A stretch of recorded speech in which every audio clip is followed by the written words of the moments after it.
오늘도 저희가 좀 이 삼위일체 선교신학, 우리 성부 하나님은 어떤 하나님이신가, 또 성자 하나님 어떠한 또 일을 하셨는가, 또 성령 하나님께서 지금 어떻게 역사하시는가 하는 이런 삼위일체 그 선교신학이라는 이러한 틀을 가지고 우리가 선교를 봐야 된다고 하는 것이죠. 선교는 무엇보다도 삼위일체 하나님께서, 성부 하나님께서 그 아들을 보내시고 성자 하나님께서 이 미션을 또 이렇게 감당하시고 다 이루시고, 또 성령 하나님께서 오늘 이 일을 또 깨닫게 하시고, 또 오늘 이 선교의 영으로 우리 앞서서 이 모든 일들을 주관하신다고 하는 것입니다. 이러한 삼위일체적인 이러한 그 퍼스펙티브를 가지고 우리가 선교를 이해하고 또 하나님의 그 선교에 동참해야 된다고 하는 것입니다.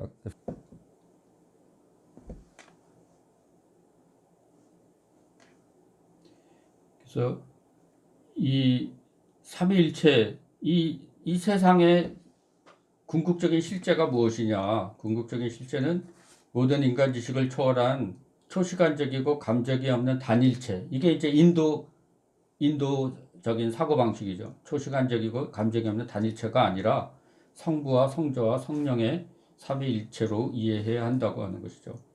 그래서 어떻게 알게 됐느냐? 성자가 예수님이 가르쳐 주신 겁니다. 이게 바로 예수님이 이런 것들을 다 알려주셔서 우리가 이렇게 삼위일체론을 또 쪽으로 세상을 바라본다는 것이죠. 그것은 실제 역사에 존재한 성자의 삶과 사역에 의해서 사역으로 계시된 진리에 의해 주어진 것이다. 뉴비긴은 오픈 시크릿, 선교신학 교과서죠. 이게 뉴비긴이 쓴, 여기서 이렇게 얘기를 하고 있습니다. 삼위일체 선교신학의 세 가지 특징은, 이 선교학은 성경적으로 발전되고 있는데 그것은 예수 그리스도의 삶, 가르침, 그리고 사역에 근거합니다. 철저하게 예수 그리스도께서 이런 거 가르쳐 주셨다고 하는 거죠. 하나님의 선교는 하나님의 더 큰 영광이 드러나도록 하기 위해서 예수 그리스도께서 그분의 고난을 통해 보여주시는 사랑에 우리가 참여하는 것이라는 거죠. 그래서 선교신학은 성경 말씀과 기독교 전통 안에 계시된 삼위일체 하나님과 더불어 시작해야만 합니다. 두 번째로, 선교를 그리스도인의 존재의 근본적인 차원으로 우리의 그 가장 근본적인 차원이 선교라고 하는 것이죠. 그래서 뉴비긴은 서구 세계는 회심될 수 있는가? 1984년 워필드 강연에서 교회의 선교적인 본질은 보편적이어서 서구 세계에도 적용된다고 이렇게 보았습니다. 그리고 선교는 기본적으로 제자화의 문제라고 하는 것입니다. 예수 그리스도께서 그렇게 이 땅에 오셔서 이렇게 구원하시고 그 로드십니다. 하나님의 통치를 시작하신 분이고, 그런 하나님의 통치에 우리가 참여하는 그런 제자화의 문제라고 하는 것이죠. 선교는 모든 그리스도인들에게 요구되는 보편적인 소명의 문제입니다. 모든 그리스도인들에게 다 이런 선교적으로 구원받은 이유가 뭐냐? 그러한 또 보편적인 소명으로 그리스도를 증거하고 알리는 그러한 공동체의 일원이 되어서 우리가 그 그리스도와 함께 죽고 그리스도와 함께 또 사는 그 삶을 통해서 이제 교회가 이 온 세상한테 그런 소명을 감당한다고 하는 것입니다. 그래서 그리스도께로 부름받은 사람들은 그리스도를 통해 또 보내심을, 부름받은 뿐만이 아니라 이제 보내심을 받는다고 하는 것입니다. 세 번째로, 선교는 영성의 문제라고 하는 것입니다. 우리 교과서는 영성을 아주 강조합니다. 선교는 우리를 창조하신 그분과 적대 관계에 있는 세상에서 예수 그리스도의 삶에 참여한다고 하는 것이죠. 예수 그리스도의 삶, 함께 죽고 함께 일으킴을 받고, 우리가 세례받은 존재로서, 그리스도와 함께 죽은 존재로서 그리스도의 부활 능력이 또 역사하는 그러한 그리스도의 삶에 우리가 참여한다고 하는 것입니다. 기독교 선교가 경험한 많은 과들과 비극들은 영적 무지나 영성의 자리를 바로 찾지 못한 데서 기인한다.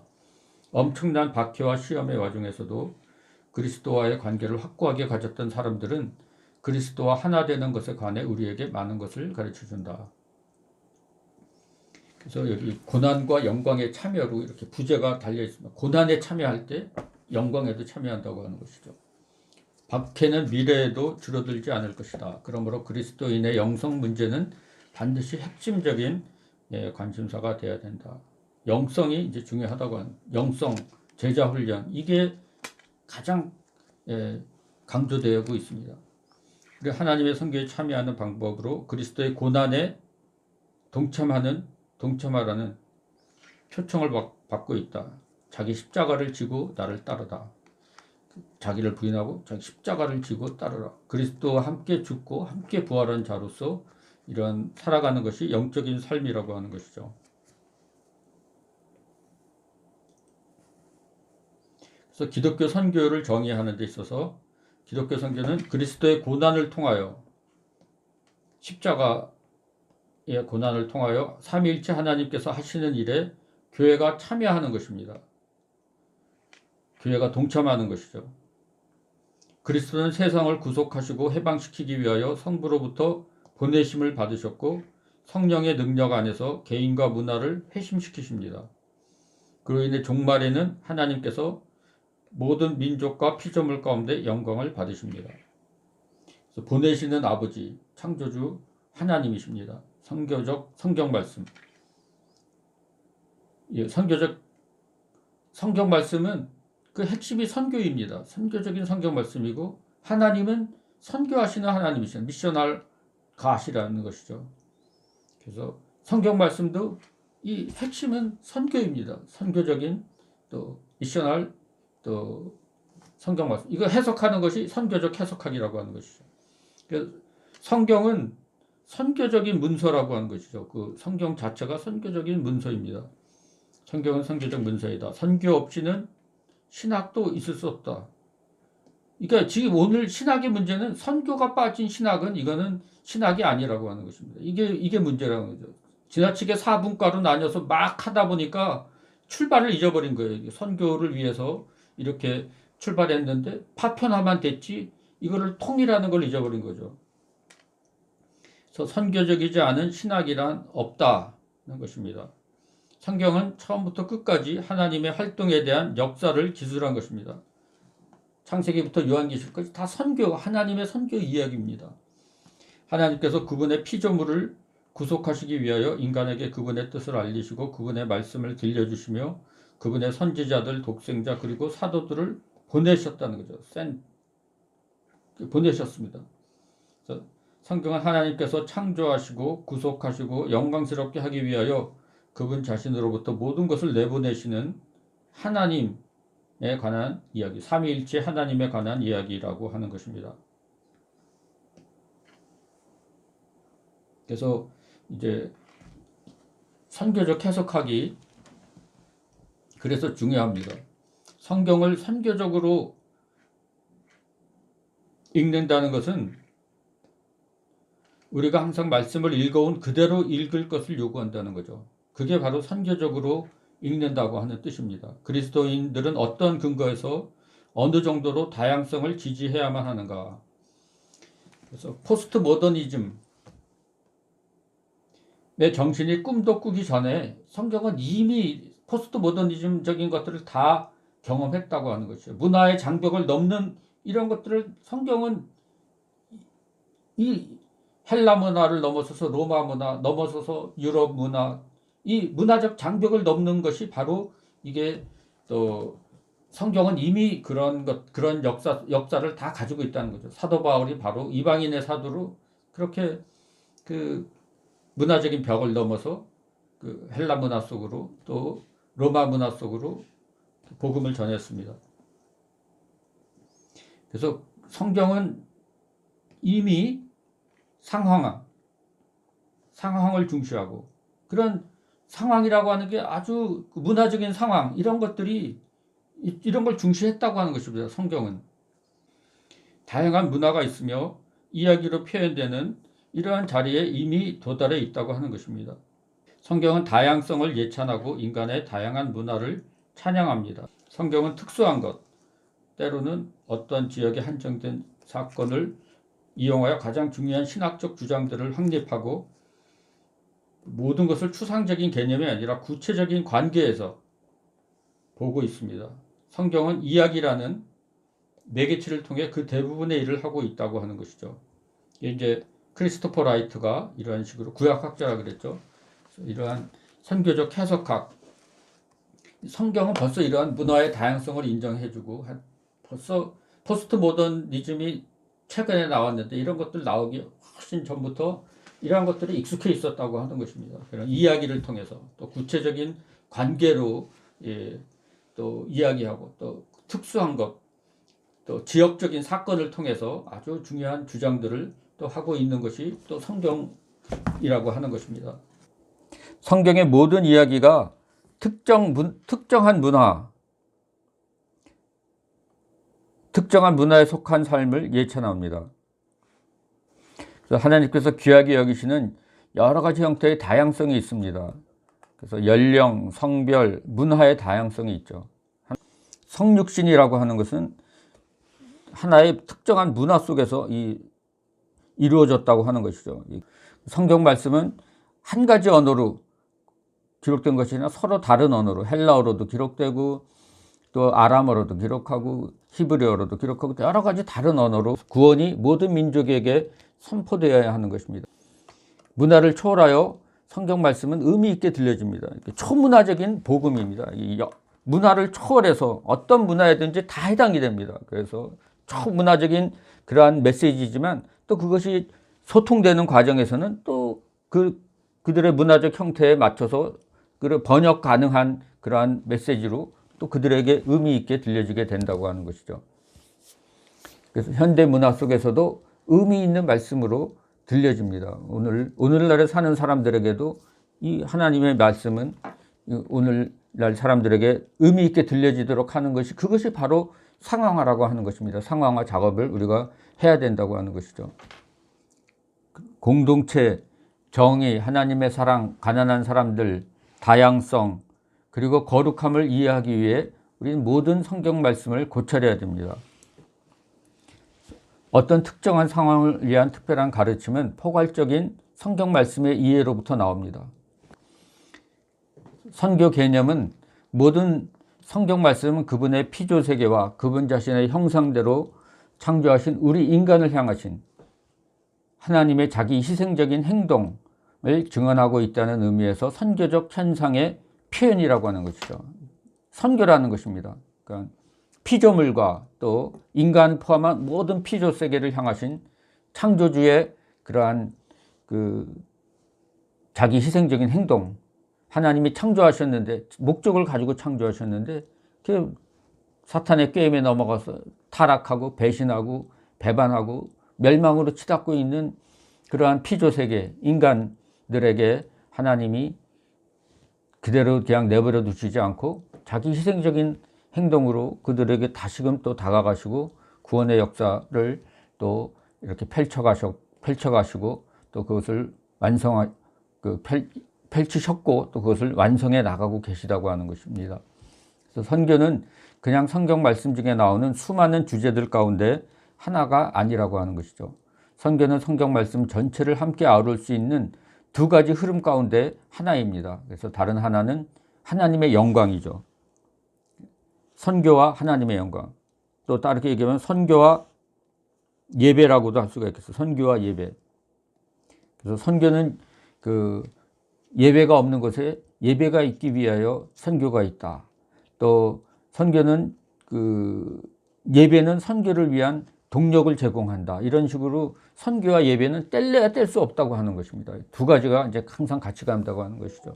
그것이 또 성경 말씀 전체를 함께 아우를 수 있는 두 가지 큰 흐름 가운데 두 가지라는 거죠. 하나는 선교이고 또 하나는 하나님의 영광, 또 예배 이렇게 나타난다고 하는 것입니다. 그래서 선교는 성경 말씀이 기록되는 것 자체와 관련되어 있습니다. 성경 말씀 자체가 이것이 선교적 현상이라는 것이죠. 하나님께서 이렇게 자기 희생적인 행동을 이렇게 성경 66권에 걸쳐서 이렇게 그런 행동을 하시는 것이 66권에 걸쳐서 이렇게 기록이 되고 이것이 오늘 또 성경 말씀으로 주어지고 있다는 것입니다. 선교는 성경 말씀이 기록되는 것 자체와 관련이 되고 성경은 성경 대부분의 책을 위한 배경이 된다고 하는 것입니다. 배경. 성경 말씀 자체를 해석하는 것은 그 선교학적인 차원을 갖습니다. 그래서 성경 말씀 자체를 이것을 해석하는 것이 이러한 선교학적인 차원을 갖고 있다고 하는 것입니다. 성경 말씀을 해석하는 것은 언제나 다른 문화적 렌즈를 통해서 해석하고 있음을 의미합니다. 그래서 성경 말씀 66권이 다양한 사람들을 위해서 이렇게 쓰여졌기 때문에 또 이것을 해석할 때에도 우리도 성경 말씀을 볼 때 벌써 우리가 가지고 있는 그 문화적 렌즈를 통해서 해석한다 그랬죠. 12세기의 프랑스 문호, 5세기의 페르시아 문화, 18세기의 북아메리카의 문화는 서로 매우 달랐습니다. 다른 언어였고 또 다른 관심사였지만은 그러나 그들의 말씀을 해석하는 공동체들이 전적으로 달랐음을 의미하지 않아. 이렇게 다양한 문화가 있지만은 다 예수 그리스도를 머리로 하는 그러한 공동체이기 때문에 다 그러한 공동체들이 또 그런 공통적인 면들이 또 있다고 하는 것이죠. 그래서 이러한 공통성과 차이점 이런 것들을 우리가 잘 파악하는 것이 중요하다고 하는 것입니다. 그래서 시리아 출신의 에프렘이라는 사람은 그의 신학을 대부분 찬송가나 시적으로 표현된 설교로 남겼다고 하는 것입니다. 꼭 우리가 그 아주 딱딱한 그 논문 형태의 그런 신학 논문을 통해서만 자기의 신학을 표현하는 것이 아니라 찬송가로 또 시로 또 우리의 설교로 우리의 신학을 우리가 얼마든지 표현할 수 있다고 하는 것이죠. 그래서 성경은 이 삼위일체 성부 하나님, 하나님의 이야기가 바로 성경이라고 하는 것이죠. 하나님의 이야기가 성경입니다. 그래서 성경은 서로 다른 성경 기자들을 통하여 전해진 하나님의 이야기입니다. 그래서 그들은 다른 시대에 살았고 다른 언어를 사용하였으며 다양한 문학 형식을 이용하였습니다. 그렇지만 그것은 하나님에 관한 단일한 이야기입니다. 하나님이죠. 하나님이 바로 그러한 창조주 하나님이시고 그 하나님이 바로 외아들을 보내주시는 성부 하나님, 선교하시는 하나님이시라고 하는 것입니다. 그거는 하나의 공적인 이야기이거나 공개된 비밀입니다. 오픈 시크릿. 다 열려져 있지만 또 믿음의 눈이 있어야지 그것을 또 볼 수 있는 그러한 공개된 비밀이라고 하는 것이죠. 그리고 이 하나님은 창조주 하나님이신데 그분은 또 언약을 맺어주시는 언약의 하나님이십니다. 이스라엘 백성과 언약을 맺을 때 나는 너희 하나님이 되고 너희는 내 백성이 된다. 우리 언약 하잖아요. 결혼도 하나의 언약 아닙니까? 그래서 나는 남편이 되고 나는 부인이 됩니다. 이렇게 언약해서 그 언약에 신실하게 갈 때 이제 가정이 유지되는 것처럼 하나님과 하나님의 백성도 언약을 맺고 언약에 신실해야 되는데 하나님은 항상 신실한데 이 언약의 파트너가 이게 자꾸 그냥 딴짓을 하고 있는 겁니다. 자꾸 다른 신을 섬기고 외도하고 자꾸 그냥 이렇게 배신하고 배반하고 이럴 때에도 하나님은 끝까지 이 관계에 신실하셨다고 하는 것이죠. 그래서 일향 미쁘신 하나님이시라는 한쪽은 계속 끊임없이 이렇게 배신하고 배반하고 한눈 팔고 외도하고 막 이러는데도 한쪽은 계속 신실하게 또 그 언약에 신실하셨다고 하는 것이 바로 우리 하나님이시라고 하는 것이죠. 다시 돌아오면 또 다시 또 받아주시고 하는 이러한 하나님이시라고 하는 것입니다. 그래서 그 이야기, 더 스토리입니다. 그 이야기, 하나의 그 이야기가 있습니다. 창조하시고 타락한 인류를 향해서 다시금 그 구원의 역사를 이루신 그 이야기 속에 우리도 그 이야기 속에 들어가서 또 그 이야기 속에 동참하고 그 이야기 속에서 살아가는 것이 그리스도인이라고 하는 것입니다. 하나님께서 천지를 창조하신 유일하신 한 분 하나님이시고 그는 만물을 보시기에 좋도록 창조하신 인간은 하나님의 형상, 하나님의 형상, 우리 속에 이런 하나님의 모습이 있다고 하는 것이죠. 하나님의 형상을 부여받은 존재로서 모든 식물들과 동물들의 세계를 다스리는 피조 세계의 왕 같은 존재, 총리입니다. 총리, 섭정. 우리는 이 피조 세계의 섭정 왕들에 너는 여기 이렇게 다 네가 이렇게 잘 다스려라. 그래서 그 하나님의 형상을 부여받아서 이렇게 섭정으로 우리를 다 이렇게 세워 놓으셨다고 하는 것입니다. 이게 왜 중요하냐 하면은 이렇게 하도록 하기 위해서 우리를 구원하신 겁니다. 창조론이 신학교에서 굉장히 약하대. 구원론만 가르치는데 구원론 왜 구원받았느냐? 하나님이 창조 때 의도하셨던 그것을 다시금 회복하기 위해서 구원하신 겁니다. 그래서 이 창조론이 아주 중요합니다. 그래서 우리가 이렇게 하나님 형상 부여받은 존재로 피조세계에 이런 섭정으로 우리를 만드셨는데 망가진 거죠. 우리가 훼손되고 이것을 다시금 회복시키셔서 다시금 이 창조세계 창조할 때 가지셨던 하나님의 그러한 뜻을 이루는 그런 존재가 되도록 우리를 구원하셨기 때문에 이 창조론이 아주 중요하다고 하는 것입니다. 그래서 이 언약의 하나님, 창조주 하나님께서는 창조하신 모든 것을 다스리시고 안식일에는 또 안식하셨습니다. 그래서 이 언약의 사랑, 하나님의 피조물에게는 언약의 사랑이 주어지는데 충성스러운 자에게는 복으로, 하나님을 무시하고 돌아서는 자에는 저주로 주어집니다. 그 언약 관계라 그랬죠. 그래서 언약 관계에 신실하게 또 머무르고 그럴 때는 복을 약속해 주시지만 또 하나님을 무시하고 또 돌아설 때는 저주가 이렇게 주어지게 됩니다. 복과 저주 네 앞에 놨으니까 네가 택해라. 인간은 충성스러운 길을 거부하고 하나님을 하나님으로 받들기 싫어합니다. 그래서 그들은 하나님과의 그 친밀한 관계, 순수함, 그리고 그 누리던 자리까지 잃어버리게 되는 고통을 겪게 됩니다. 결국 인간은 하나님과 직접 대면하여 만나던 자리에서 쫓겨나고 그가 주신 율법을 통해서 하나님의 사랑을 또 깨달을 수 있는 그 자리가 되었지만 깨달을 수 있게 되었습니다. 그래서 이러한 율법을 몽학성 그리스도 오시기까지 잠시 임시 방편으로 또 율법을 주셔서 또 우리가 그 율법을 또 이렇게 통해서 하나님의 뜻을 알고 지켜나가야 되는데 참 인간의 육체로는 그런 율법을 지켜서 하나님 앞에 의롭다 할 수 있는 그런 육체가 없다고 이렇게 얘기하고 있습니다. 그러나 인간은 하나님께 등을 돌리고 자아라는 신을 포함해서 또 다른 신들을 끊임없이 찾아다닌다는 것이죠. 그래서 모던 시대에는 그런 이성이라는 신, 또 자아라고 하는 신, 또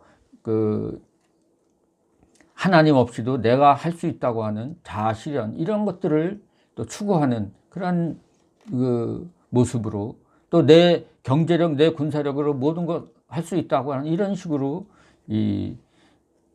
그러한 하나님을 떠나버린 그러한 것이 또 모던 시대, 또 계몽주의 시대의 또 이 교회의 모습이었다고 하는 것입니다. 그렇지만 하나님은 보내시는 하나님이시다 하는 것이죠. 삼위일체 선교신학에서 보내시는, 그렇지만 거기에서 그냥 타락의 길로 갈 때 그냥 내버려 두는 것이 아니라 다시 구원의 길을 생각하시고 또 보내시는, 성경 말씀의 대부분은 인간의 불순종, 돌아오라는 하나님의 부르심, 그분의 사자들을 사사, 왕, 선지자 하나님께서 보내신다. 그리고 마지막으로 언약의 사랑을 이루시기 위하여 하나님께서 자신의 아들을 친히 보내시는 이야기로 이렇게 되어 있습니다. 그 이야기의 처음부터 하나님과의 관계를 바로 유지하면서 피조세계를 위한 그의 목적을 이루는 일에 함께 참여하도록 하나님께서는 그분의 형상을 닮은 사람들을 초대하셨습니다. 그래서 포도원에 들어가서 일하도록 하시는 그것이 하나님의 은혜라고 하는 것입니다. 그 이야기의 가장 중요한 것은 세 부분으로 이루어집니다. 예수께서는 거룩한 삶을 사셨고 고난당하셨으며 죽으심으로써 율법을 성취하셨습니다. 율법이 요구하는 모든 것들을 다 성취하셨습니다. 또 예수께서는 죽은 자로부터 다시 사심으로써 죄와 사망을 정복하셨습니다. 사망 권세 깨뜨리고 부활하심으로 이 죄의 노예가 되어서 살아가고 죽음의 두려움에 매여서 공포 가운데 살아가는 인류에게 그러한 소망을, 부활 소망을 주시고 또 부활의 삶을 또 살 수 있도록 하여 주셨습니다. 예수께서는 그의 성령을 보내셔서 그의 몸이 그의 사역을 계승하도록 기름 부으셨습니다. 성령을 부어주셨다. 이 이야기의 가장 중요한 부분입니다. 십자가와 부활과 또 오순절 성령 강림, 이것이 그 이야기의 가장 클라이막스를 이루고 있다고 하는 것이죠. 하나님과 그분의 백성과의 관계, 나는 너희 하나님이 되고 너희는 내 백성이 되겠다. 그래서 언약을 맺었는데 이 관계가 중요하다고 하는 것입니다. 사랑의 언약을 통한 하나님과 그분의 백성과의 관계가 이야기 전체에 이어집니다. 하나님께서는 아브라함, 요셉, 모세, 여호수아, 엘리야, 이사야와 같은 특별한 사람들을 통하여 그분의 언약이 다른 사람들에게까지 미치게 하고 그것을 확인해 주고 있으며 사람들을 그 언약 관계에 돌아오라고 부르시고 계십니다. 이 열방의 빛이 되는 거죠. 그 열방 사이에 하나님이 그 열방이 있고 그 사이 이스라엘이 있어가지고 제사장 나라가 되어서 중개자 역할을 하는 겁니다. 그래서 하나님이 어떤 분인지 보여주고 알려줘서 그 열방들이 또 이 그러한 하나님의 백성의 공동체 안으로 언약 관계로 들어오라고 또 그들을 초청하고 환영하고 웰컴해야 되는 것이 이스라엘의 그 역할이고 정체성이었다고 하는 것입니다. 그래서 그 언약은 특별히 기름 부어 구별하여 세우신 사람들을 통하여 갱신되고 다른 사람에게까지 개방됩니다. 특수한 사례를 통하여 일반적인 자리로 나아가며 마지막으로는 그분의 아들을 통하여 이 열방에게 개방되어집니다. 고난의 종으로 오셔서 그 메시아의 그 사명을 이루시고 또 그러므로 말미암아 이제 이스라엘에 주었던 그 역할, 이것이 메시아를 통해서 이제 다시 전 열방으로 이렇게 퍼져나가게 됐다고 하는 것이죠. 그래서 이러한 그 하나님의 백성으로서 이스라엘의 그 정체성과 역할을 그것을 다 감당하는 것이 고난의 종으로 오신 예수 그리스도께서 이스라엘의 그 역할을 감당하시고 또 그것으로 말미암아 이제 그 열방에게 이러한 바의 길이 또 열리게 되고 그러면서 이 열방의 빛이 이렇게 비춰지게 되었다고 하는 것입니다. 성경은 사랑의 이야기입니다. 그래서 그분의 백성들을 파멸에 이르도록 그렇게 배신하고 배반하고 우상숭배하는 백성들이 파멸에 이르도록 내버려 두지 않으시는 사랑의 하나님에 관한 이야기인 것입니다. 끊임없이 보내시고 상기시키시며 부르시고 용서하시며 또 그 안 될 때는 심판하시는데 바벨론 심판 이런 걸 통해서 다시금 또 기회를 주시는 겁니다. 바벨론 포로로 끌려가서 거기 강변에 앉아서 눈물을 흘리면서 야 노래 좀 불러봐, 니네 시온에서 부르던 노래 좀 불러봐 하니까 내가 어떻게 그 노래를 부르냐, 여기 포로로 이렇게 잡혀와서. 그러면서 눈물을 흘리는 이러한 이 포로들, 그들에게 또 하나님은 70년 후에 다시금 내가 너희들을 또 돌아오게 하리라 하는 그런 그 메시지를 또 전달해 줍니다. 그리고 니네들이 잡혀간 그곳에서 그곳의 평안을 위해서 기도하라, 이렇게 또 예레미야를 통해서 그들에게 또 메시지를 또 전해 주시는 겁니다. 그래서 그 바벨론 이 원수의 도성을 위해서 기도하라는 그러한 메시지가 예레미야를 통해서 주어지게 되고 또 그래서 네 바벨론 이 땅이 평안해야지 니네가 평안할 거 아니냐, 그렇게 하나님 말씀하고 계십니다. 그래서 그분은 피조물에게 그분의 관심을 기울이시고 열방이 섬기는 신과는 달리 하나님께서는 모든 신과 다른 만물의 창조주이시기 때문입니다. 그래서 그분은 천지를 창조하신 분이 바로 또 그러한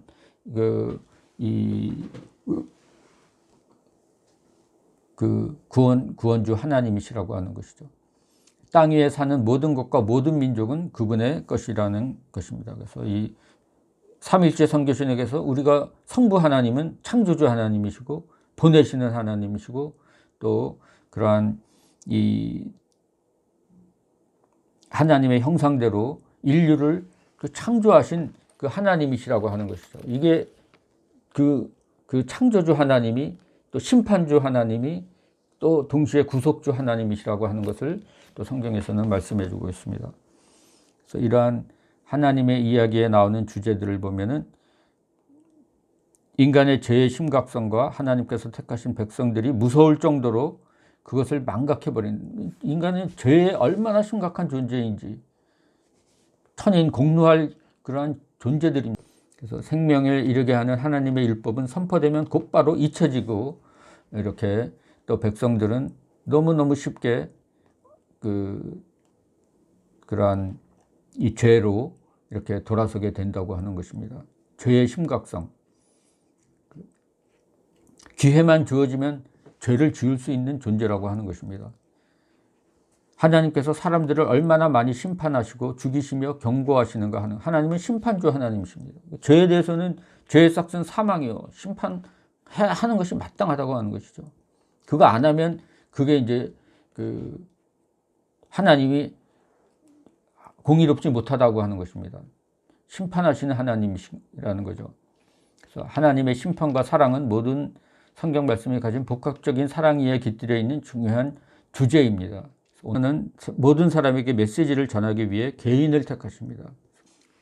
모든 사람을 위해 특정한 사람을 택하시는 것, 다수를 위해 소수를 택하신다. 하나님이 구원하실 때 그냥 구원 방법이 아브라함 한 사람 부르는 데서부터 시작했다는 거죠. 굉장히 슬로우하게 이렇게 진행이 된다고 하는 것입니다. 은혜.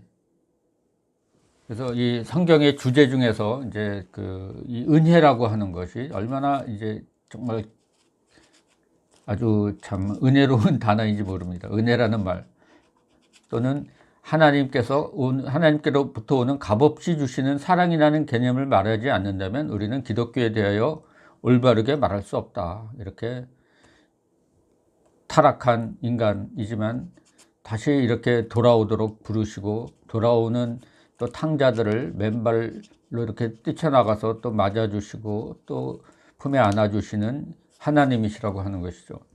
성경만이 우리의 행함에 선행하는, 그리고 우리가 선행할 수 있게 해주는 하나님의 은혜라고 하는 놀라운 이야기를 성경만이 가지고 있다고 하는 것이죠. 가장 기독교의 가장 구분되는 점이 이 은혜라고 하는 것이죠.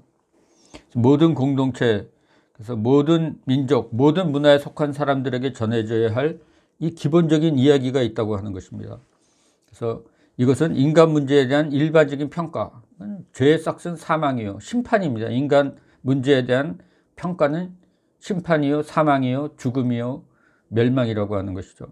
그리고 모든 인간을 포괄하기에 충분할 만큼 웅대하고 놀라운 해결책. 그렇지만 하나님께서 이러한 해결책을 또 가지시고 또 그것을 실행에 옮기셨다고 하는 것이죠. 만물을 통치하시는 한 분 하나님이 계시고, 그러므로 하나님의 이야기는 철저히 포괄적입니다. 다 포괄하는 이야기, 여기 해당 안 되는 게 없어요. 피조세계에 다 해당되는 포괄적, 가장 특수한 이야기 같은데, 이게 모든 인류 전체, 피조세계 전체, 우주 전체를 포괄하는 이야기라고 하는 것이죠. 이것은 모든 문화와 모든 사람에게 각기 적용될 수 있다는 점에서 매우 신비한 능력을 지닌 이야기입니다. 어떤 사람들은 치유를 통해 하나님의 이야기에 들어오게 될 것이고, 또 어떤 사람들은 용서의 메시지를 통해서 또 이 이야기 속에 들어오게 되고, 어떤 사람들은 심판과 죽음의 두려움, 다 심판과 죽음의 두려움으로 벌벌 떨고 있습니다. 그래서 이 창조주 하나님, 구원과 하나님의 선교는 이렇게 창조로부터 우리가 시작돼야 한다는 것을 꼭 기억해야 할 것입니다. 창조, 그 다음에 구원, 하나님의 선교, 구원, 그 다음에 구원받은 목적은 창조, 세계 할 때 그 하나님의 목적에 또 하나님의 형상을 가지고 섭정하고 컬처를 만들고 하는 이러한 존재로 우리를 구원하여 주셨다고 하는 것입니다. 창조시에 하나님의 형상으로 지음받아 하나님의 영광을 드러내야 하는 존재로서 인간은 만물이 조화를 이루며 지내도록 할 사명, 창조 때부터 사명을 가지고 우리가 지음받은 존재인데, 그 사명을 우리가 이제 감당하는 것입니다. 인간의 범죄와 피조물의 타락 사이에는 직접적인 연관이 있습니다. 피조물도 다 같이 고통당하고 있다 그랬잖아요. 인간이 범죄함으로 말미암아 하나님의 아들들이 나타나기만을 기다리고 있습니다. 그래서 이러한 인간의 회복과 우주의 회복 사이에도 직접적인 연관이 있습니다. 우리가 회복시켜서 창조 세계 속에서 일해서 다시금 이 창조 세계 전체가 회복되는 것. 그래서 선교 신학의 이러한 생태 신학, 환경 문제에 대한 해답, 이것도 다 같이 여기 있다고 하는 것이죠. 이 하나님의 아버지 되심. 이분은 또 아버지라고 하는 것이죠. 어떤 의미에서 아버지는 하나님을 지칭하는 고유 명사이다. 이분은 아버지라고 하는 것입니다. 생명의 근원이 또 이렇게 주어지는 아버지라고 하는 것이죠. 남성이라는 뜻이 아니라 그분께서 성자 하나님과 가지는 관계와 우리와 가지는 관계를 나타낼 때 아버지라는 이러한 그 이미지를 사용해서 그분을 이제 나타내고 있다고 하는 것이죠. 하나님의 삼위일체를 나타내는 말은 항상 아버지와 아들과 성령으로 표현되어 왔습니다. 그 아버지는 아들을 세상에 보내셨고 또 이 아들은 성령을 또 보내셨다고 하는 것입니다. 선교 또는 하나님의 보내시는 본성, 이것이 삼위일체를 말하는 언어와 그것이 가지는 의미와 결부되어 있어. 삼위일체를 말할 때 이 선교 또 하나님의 이 보내시는 본성, 아들을 보내시는 이 하나님, 이것과 이 의미가 이렇게 결부되어 있다고 하는 것이죠. 삼위일체의 언어는 언제나 하나님을 공동체를 이루시는 분으로 페리코레시스, 상호 내주하고 상호 존중하고 상호 신뢰, 페리코레시스, 이러한 공동체를 이루는 하나님이시라는 거죠. 그분 하나님 자체가 이런 공동체라고 하는 것이죠. 단일체가 아니라 공동체라고 하는 것이죠. 그래서 그러한 속성을 공유하시면서 공동의 사랑의 관계를 가지시는 분으로 계시하셨습니다. 삼위일체의 언어는 성부 하나님의 말씀이신 성자께서 하나님께로부터 나와서 또 하나님과의 관계를 유지하면서 하나님 나라를 선포하고 사람들이 삼위일체 하나님과의 교제를 하도록 초대해 주신다는 것을 보여줍니다. 성자가 이 모든 것들을 보여주시는 그것이 바로 또 이 삼위일체 하나님이라고 하는 것입니다. 그래서 어떻게 삼위일체를 아느냐? 성자께서 이렇게 알려주셨다는 거죠. 아버지께서 나를 보내주셨고 또 이 아버지의 나라를 선포하고 또 여기에 초대하시는 이러한 성자의 이러한 사역을 통해서 우리가 이 삼위일체 하나님에 대해서 알게 된다고 하는 것입니다.